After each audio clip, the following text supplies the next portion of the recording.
The complete history of Britain in 20 minutes. What if I told you that a small rainy island off the coast of Europe once controlled a quarter of the world's landmass and ruled over 400 million people? That this same island gave us Shakespeare, the Industrial Revolution, and yes, fish and chips. Today we're taking a lightning-fast journey through 4,000 years of British history, from mysterious stone circles to Brexit, and discovering how Britain went from a collection of warring tribes to the most powerful empire in human history, and then back to just Britain. Our story begins in the mists of prehistory with people we barely understand, the beaker culture. These weren't Celts, Romans, or Anglo-Saxons. They were something older, more mysterious. Named after their distinctive pottery, these ancient Britons left us one of the world's greatest puzzles, Stonehenge. Think about this for a moment. Somehow these people transported massive stones weighing up to 50 tons from Wales, over 150 miles away, using only primitive tools and human power. They arranged them into a precise astronomical calendar that tracked the summer and winter solstices. This wasn't random, this was sophisticated engineering and astronomy from people who supposedly lived in the Stone Age. But the beaker people vanished, replaced by waves of Celtic migrations from continental Europe. These Celts weren't a single unified nation. They were dozens of tribes speaking related languages, sharing similar pagan religions, and constantly fighting each other. The Britons in the south, the Gaels in Ireland and western Scotland, and the mysterious Picts in the Scottish Highlands would shape the island's destiny for centuries. In 43 AD, Emperor Claudius launched the Roman invasion of Britain. This wasn't Rome's first attempt. Julius Caesar had tried twice nearly a century earlier, but failed to establish permanent control. This time was different. The Romans conquered what we now call England and Wales relatively easily, but Scotland? That was another story entirely. The Pictish tribes of Caledonia proved to be Rome's nightmare. These weren't primitive barbarians, they were skilled warriors who understood guerrilla warfare centuries before the term existed. After multiple failed campaigns and enormous losses, the Romans did something they rarely did anywhere else. They built a wall and gave up. Hadrian's Wall, stretching 73 miles across northern England, wasn't just a border.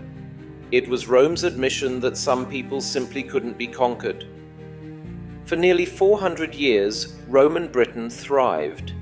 They built roads that still form the basis of Britain's transport network, established cities like London, Londinium, Bath, Aquae Sulis, and York, Eboracum, and introduced everything from central heating to wine production. But empires don't last forever. When Rome withdrew its legions around 410 AD, Britain didn't just lose its government, it lost its entire civilization. Within decades, cities were abandoned, trade networks collapsed, and literacy virtually disappeared. This is what historians call the Dark Ages, and Britain experienced them more severely than almost anywhere else in Europe. Into this chaos came new invaders, the Angles, Saxons, and Jutes from what's now Germany and Denmark. These weren't just raiders, they were entire peoples looking for new homes. They pushed the Romano-British population into Wales, Cornwall, and Brittany, which literally means Little Britain. The Anglo-Saxons established 7 major kingdoms: Wessex, Sussex, Kent, Essex, East Anglia, Mercia, and Northumbria. For 400 years, these kingdoms fought each other constantly, creating a patchwork of shifting alliances and bitter rivalries that would define English politics for centuries. Just when the Anglo-Saxons thought they had things figured out, new raiders appeared from the north, the Vikings. Starting in the late 8th century, these Scandinavian warriors didn't just raid, they conquered and settled. The great heathen army, led by legendary figures like Ivar the Boneless and Halfdan Ragnarsson, carved up Anglo-Saxon England like a Christmas turkey.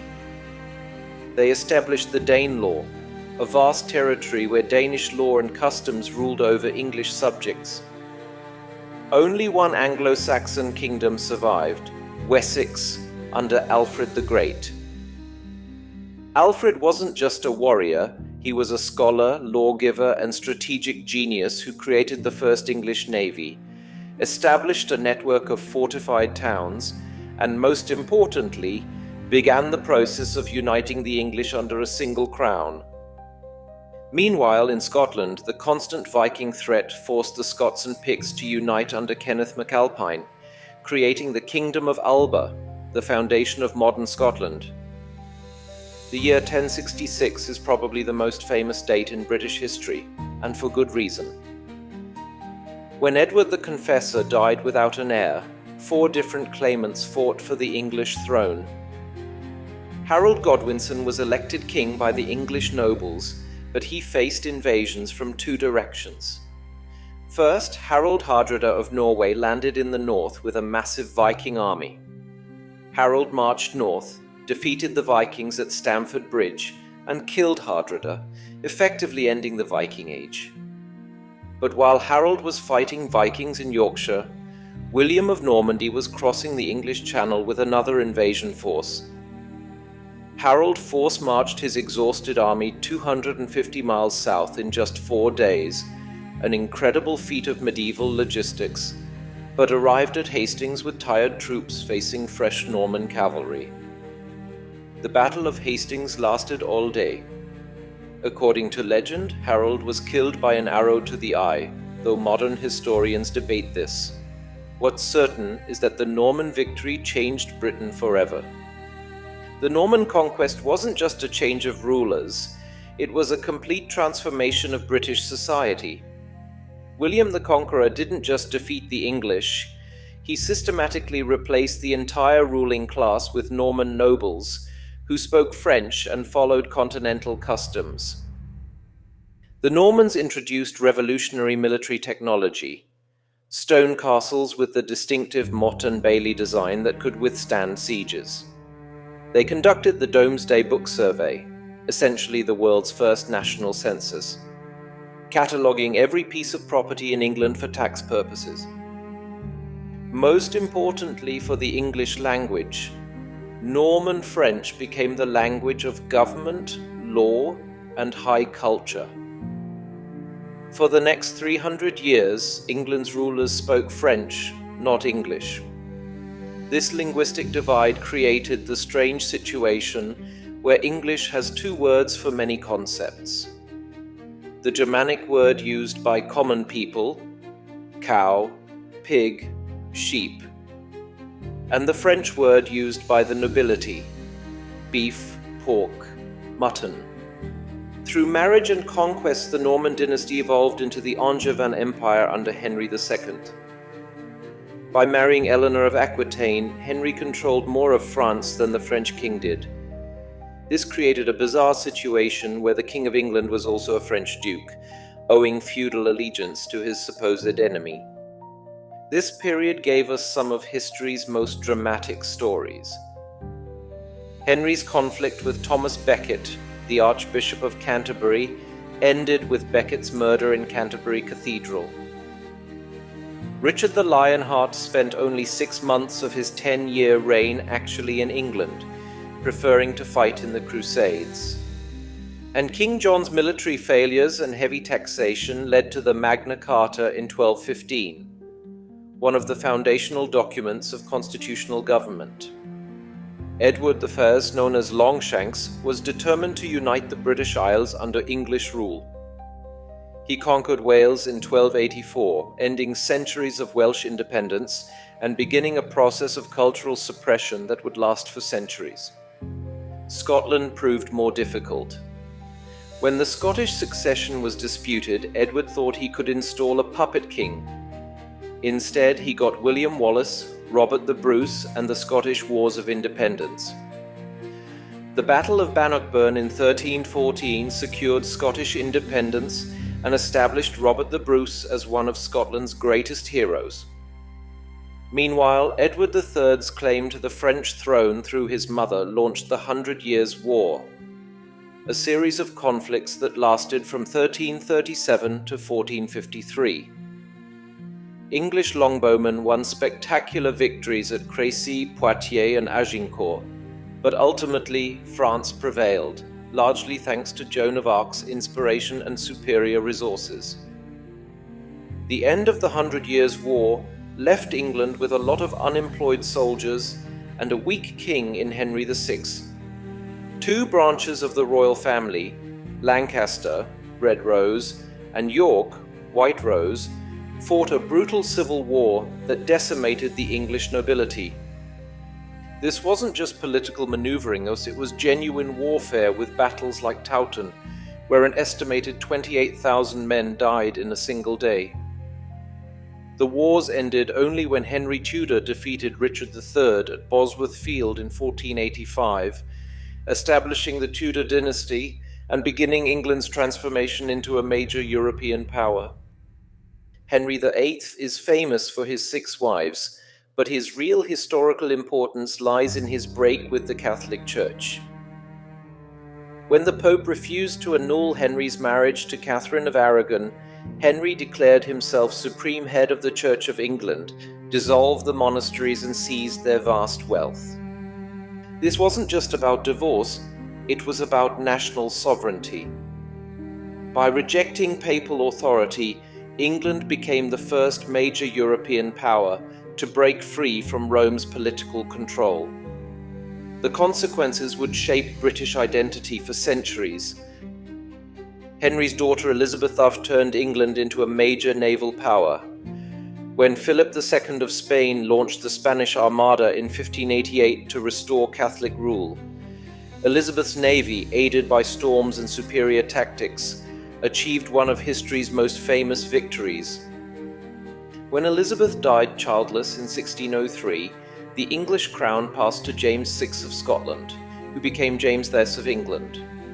For the first time, one monarch ruled both England and Scotland, though they remained separate countries. James's son Charles I believed in the divine right of kings and tried to rule without parliament. This led to the English Civil War, 1642-1651, one of the most radical political experiments in European history. Parliament's forces, led by Oliver Cromwell, not only defeated the king, they executed him for treason. For 11 years, England was a republic under Cromwell's protectorate. This period saw remarkable religious tolerance, the conquest of Ireland, and the beginnings of England's naval supremacy. But when Cromwell died, the republic collapsed, and the monarchy was restored under Charles II. The final crisis came when the Catholic James II tried to restore Catholicism and absolute monarchy. In 1688, Parliament invited the Protestant William of Orange to invade England and take the throne. This glorious revolution established the principle that Parliament, not the monarch, was supreme. The 1707 Act of Union formally united England and Scotland into the Kingdom of Great Britain, creating the political entity that would build the world's largest empire. The 18th and 19th centuries saw Britain undergo the most dramatic transformation in human history, the Industrial Revolution. This wasn't just about new machines, it was about a complete reorganization of human society. Britain had several advantages: abundant coal deposits, a growing colonial empire providing raw materials and markets, a relatively stable political system, and a culture that encouraged innovation and entrepreneurship. The innovations came rapidly. The spinning jenny revolutionized textile production, James Watt's improved steam engine powered factories and transportation, and the development of railways transformed how people and goods moved. Cities like Manchester became the workshop of the world, producing textiles for global markets. Liverpool became a major port handling goods from across the empire. Birmingham specialized in metalworking and manufacturing. The population exploded from 6 million in 1750 to 21 million by 1851. But industrialization came with terrible costs: child labor, horrific working conditions, polluted cities, and extreme inequality. The social problems created by rapid industrialization would drive political reform movements for the next century. Britain's industrial supremacy enabled it to build the largest empire in human history. By 1921, the British Empire controlled 25% of the world's land surface and ruled over 400 million people. This wasn't just about military conquest, it was about economic control. Britain used its naval supremacy to dominate global trade routes, its industrial capacity to flood world markets with manufactured goods, and its financial system to become the world's banker. The empire included the White Dominions, Canada, Australia, New Zealand, South Africa, the crown jewel of India, strategic bases like Gibraltar and Singapore, and dozens of smaller colonies across Africa, Asia, and the Caribbean. But empire came with costs. The Irish potato famine of the 1840s killed over 1 million people, while Britain continued to export food from Ireland. The Indian Rebellion of 1857 required brutal suppression. The Boer Wars in South Africa saw Britain use concentration camps against civilian populations. World War I marked the beginning of Britain's decline as a global superpower. The war cost Britain enormous amounts of money, manpower, and prestige. The empire began to fracture as dominions like Canada and Australia asserted their independence. World War II was Britain's finest hour under Winston Churchill's leadership. Standing alone against Nazi Germany after France's fall, Britain survived the Blitz, won the Battle of Britain, and provided the base for D-Day. But victory came at enormous cost. Britain was financially exhausted and could no longer afford its empire. The post-war period saw the rapid dissolution of the British Empire. India gained independence in 1947, followed by dozens of other colonies over the next 2 decades. By 1997, when Hong Kong was returned to China, the empire was finished. Modern Britain has had to redefine its role in the world. It remains a nuclear power, a permanent member of the UN Security Council, and a major financial center. But it's no longer a superpower. The 2016 Brexit referendum, where 51.9% voted to leave the European Union, reflects ongoing debates about Britain's identity and place in the world. The decision has created new tensions within the United Kingdom itself, with Scotland and Northern Ireland voting to remain in the EU. From the mysterious builders of Stonehenge to the Brexit debates of today, Britain's history is a story of constant change, adaptation, and reinvention. A small island that was repeatedly invaded became the center of the world's largest empire, then had to learn how to be just another European country. What makes British history so fascinating is how a relatively small population in a geographically marginal location managed to have such an enormous impact on world history. The English language, parliamentary democracy, industrial capitalism, and the modern global economy all have their roots in British innovations. But British history also reminds us that no empire lasts forever. The same forces that built British power, technological innovation, economic dynamism, and political adaptability, eventually enabled other countries to challenge British supremacy. Today's Britain faces new challenges: how to maintain unity between England, Scotland, Wales, and Northern Ireland, how to define its relationship with Europe and the wider world, and how to address the legacy of empire in an increasingly diverse, multicultural society. What do you think? Is Britain's best chapter behind it, or is this just another transition in a long history of reinvention? Let me know in the comments, and don't forget to subscribe for more deep dives into the forces that shaped our modern world. Thanks for watching. If you enjoyed this quick tour through British history, check out our other videos and playlists, and please don't forget to like and subscribe to the channel. See you next time.